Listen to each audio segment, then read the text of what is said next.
Trouble for Thomas and Other Stories.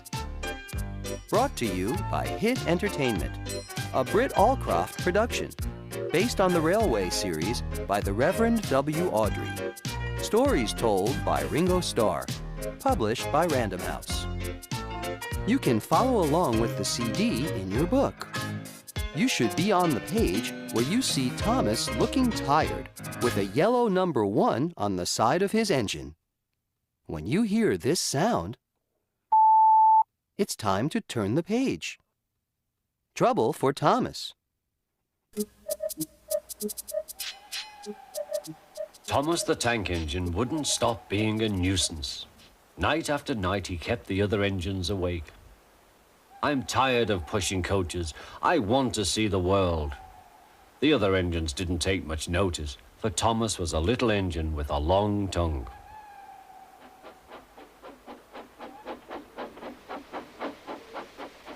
But one night, Edward came to the shed. He was a kind little engine and felt sorry for Thomas. I've got some freight cars to take home tomorrow. If you take them instead of me, I'll push coaches in the yard. Thank you, said Thomas. That will be nice. Next morning, Edward and Thomas asked their drivers, and when they said yes, Thomas ran off happily to find freight cars.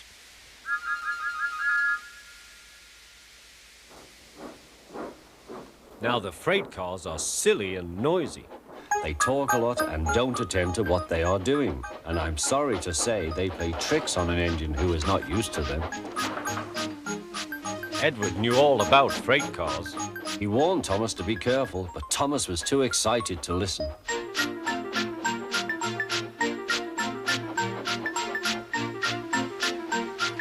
The shunter fastened the coupling, and when the signal dropped, Thomas was ready. The conductor blew his whistle. Peep, peep, answered Thomas and started off. But the freight cars weren't ready.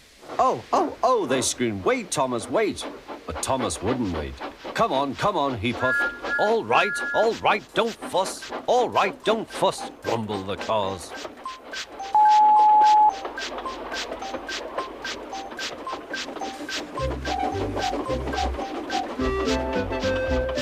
Thomas began going faster and faster. Whee! He whistled as he rushed through Henry's tunnel.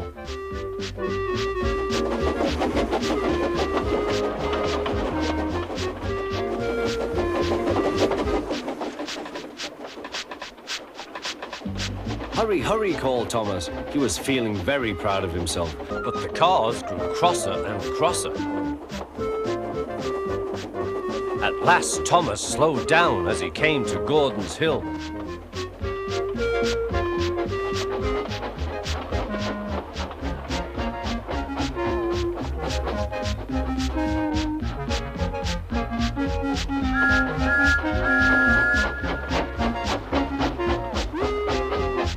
Steady now, steady, warned the driver as they reached the top.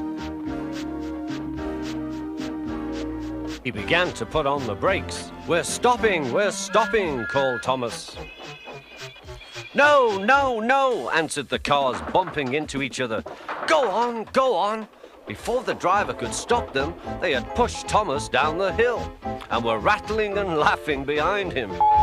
Poor Thomas tried hard to stop them from making him go too fast. Stop pushing, he hissed. But the cars took no notice. Go on, they giggled in their silly way.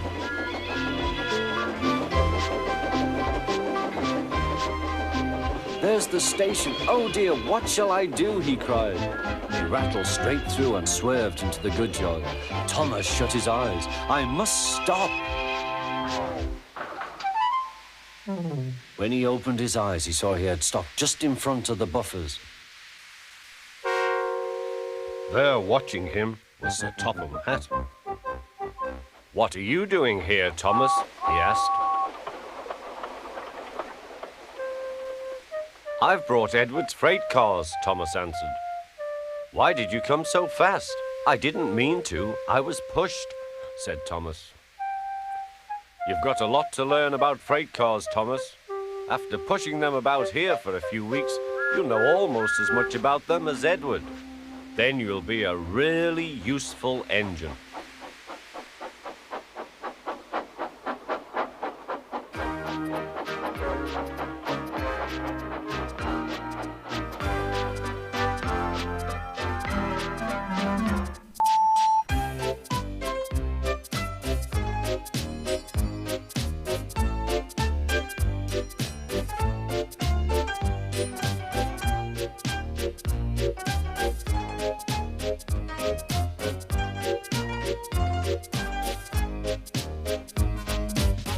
Thomas saves the day.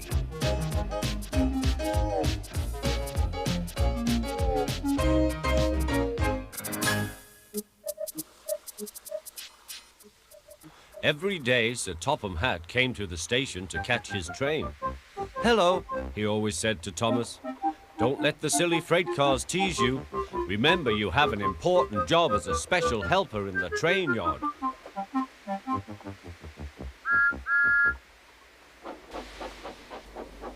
There were lots of freight cars, and Thomas worked very hard pushing and pulling them into place.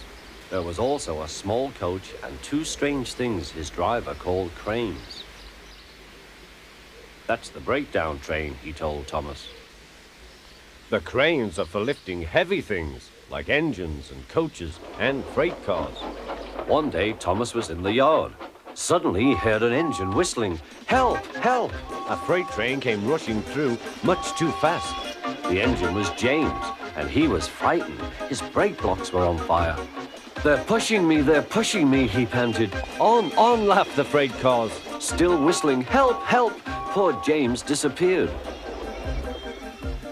"I'd like to teach those freight cars a lesson," said Thomas the tank engine. Soon came the alarm. "James is off the line! The breakdown train! Quickly!" Thomas was coupled on, and off they went.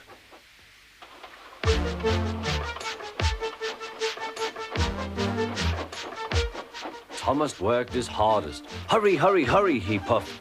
He wasn't pretending to be like Gordon. He really meant it.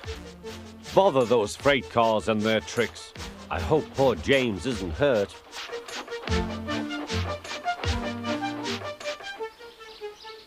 James's driver and fireman were feeling him all over to see if he was hurt. "Never mind, James," they said. "It was those silly freight cars on your old wooden brakes that caused the accident." Thomas pushed the breakdown train alongside. Then he pulled away the unhurt freight cars. Oh dear, they groaned. Serves you right, puffed Thomas. He was hard at work, puffing backwards and forwards all afternoon. This'll teach you a lesson, he told the freight cars. And they answered, yes it will.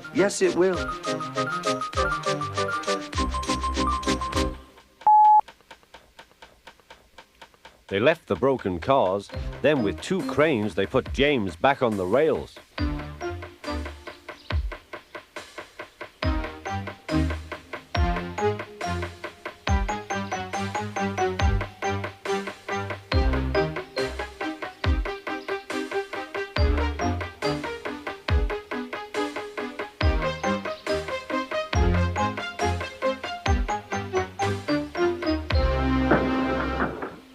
He tried to move, but he couldn't, so Thomas helped him back to the shed.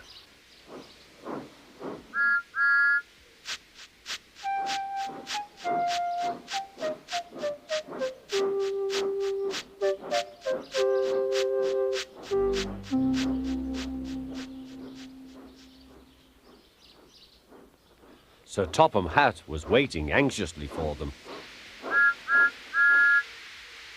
Well, Thomas, he said, I've heard all about it and I'm very pleased with you.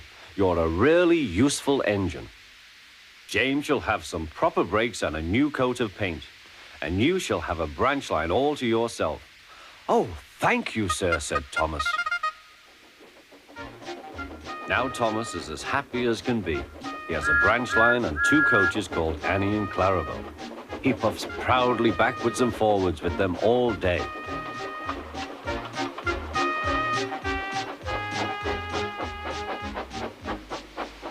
He is never lonely. Edward and Henry stop quite often and tell him the news. Gordon is always in a hurry, but never forgets to say poop, poop. And Thomas always whistles peep, peep in return.